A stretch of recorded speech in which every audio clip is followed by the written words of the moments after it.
Day 4 of the African Under 18 and Under 20 Championships here in Abeokuta, the MKO Sports Complex. Lots of medals have been won here, and we have 1.5 days more to go. This is Yemi Galadima of Making of Champions. My colleague Christopher is here with us as usual, and joining us today we have a special The guest. big masquerade. We have our founder and CEO, Bamba Kanu. Welcome, Bamba. Thank you. Thank you for having me. You've been here all through the championship, so let's just quickly ask you what has been the major highlight for That's you? my highlights for Team Nigeria. I think particularly at the sprints and the medal sweeps we're seeing in the under 18 women's 100, under 20 women's 400, I believe. Nigeria is really showing its strength in the sprint, particularly on the women's side. The men's side, we have some highlights as well 2, 3, 4 in the men's on the 400. 2400. Obviously, our own, now the partial side parts of it, our own Ezekiel Asuko winning an incredible silver. In that race, 45.83. I mean, incredible. And from an MOC perspective, it's also incredible to see Toiba Jimo also running incredible 53.00 to grab bronze. The first two medalists for Nigeria amongst the Team MTN athletes that have been training for the last 1 year. So that's really great to see. And then looking at the other countries here who have also displayed their areas of strength. Of course, we see South Africa dominating the under 18 category and the under 20 as well. There's just a slight gap between South Africa and Nigeria in the under 20 category, but under 18, of course, they are really dominating. And then seeing Botswana in the 400 as well. How important is it to start seeing these athletes who have been developed or discovered rather by their respective countries and then just seeing them display their potential here? Well, it's interesting you mentioned South Africa and Botswana because South Africa, particularly, I believe, have won both age groups in the last two championships, I Yes, believe. yes, So they're here to win again. yeah, I think they're ahead on the medals table for both. yes. I believe that for the 20, Nigeria still has a chance to catch up with them when we get to our stronghold in the relays. Let's see what happens. But it's great to see how seriously these countries take this. South Africa, particularly, and then Botswana. We know, of course, that the 400 meters, the men's 400 is really their stronghold in the elite kind of stage for Africa. And they showed that here with the title in the men's on the 2400.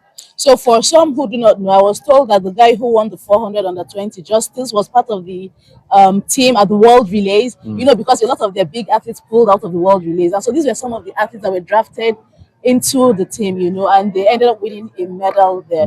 So of course we can see what other countries are doing. But going back to yesterday, Chris, what was the highlight for you? The unbiased highlight or the biased one? Well, you can combine both.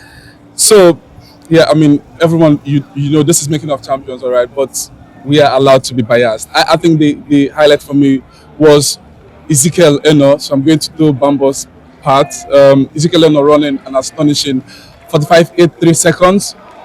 Wow, that's remarkable. Before he came to the championships, he had only done a 46 once, and that time was not ratified, and that was at the National Under 20 trials in Shagamu. So that was not even a PB, and he came here and And he it ran. was not an official PB. Yes, running a legitimate PB here, and that was quite remarkable. But I think I was impressed with the Botswana athlete, that's Justice Oratile, who won the gold medal in the 400 meters yesterday, beating the home favorite. I spoke to Gaffa earlier this morning. He told me that he has a slight injury. Yeah, suspected. That's why he didn't really perform. So Gaffa, we wish you a quick recovery, and hopefully you'll be back running at your best, and help Nigeria compete and run for the relays later this month, because he told me he was going to get ready for the national trials. Okay. He doesn't want to really push the leg so much, so he wants to run for Nigeria, and hopefully he'll be back to his best.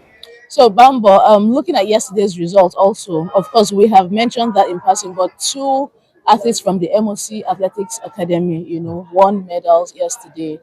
How important is the work Making of Champions does, in raising all of these athletes that in a space of less than a year or about a year, these athletes are already winning international medals for Nigeria?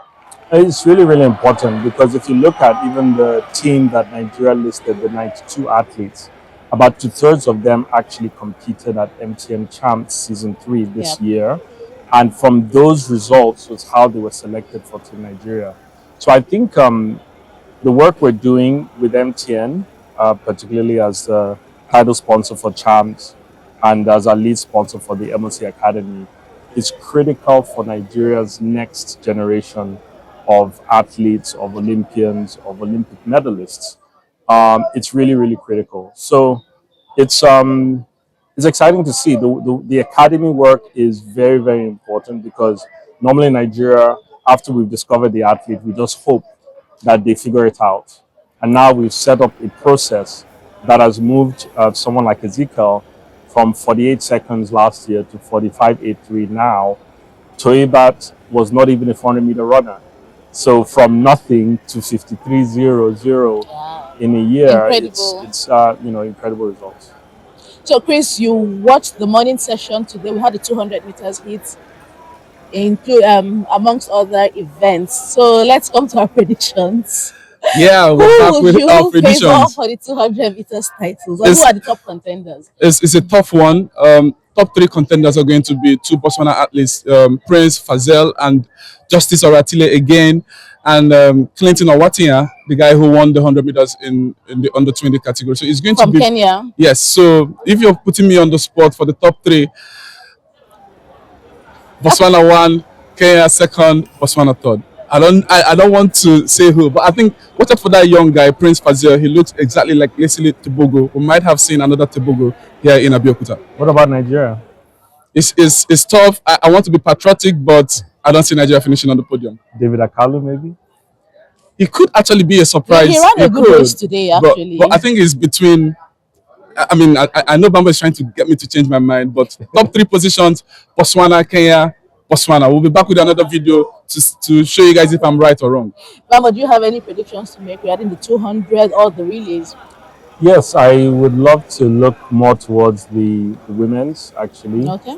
My predictions would be Nigeria 1, 2, 3 for under 18 and maybe under 20 as well for the women. Like for the 200? Yeah, yeah, and I would add that MOC we also had Lucy Wanko agonizingly miss out on a medal Medal. in the 100. Yeah. So hopefully she can be part of a sweep in the 200. What order would the medals be? Who knows, right? Some people are saying can Chioma, is her name Chioma Nweke, Yeah. yeah, who won the 100? Can she double and follow the path of the likes of Rosemary and who doubled in Cote d'Ivoire? Favor Go Philip. Philly? Favor Philly, yeah. So I think, although I think Favor doubled in 2 and 4, 2 and 4. Two actually. and four, yes. But Not one and two. but anyway, then you have Success Soyibo, then you have Lusiwanko. So like, what order will they finish in the 200? Of course, maybe the Ivorian girl will still figure as well. Breaking. Hopefully You she know. doesn't figure it out. Hopefully. Well, the competition is not over. We still have 1.5 days of action left. So to follow the action live, just follow us or catch us on our social media platforms on Facebook, Instagram, Twitter. See you on day 5.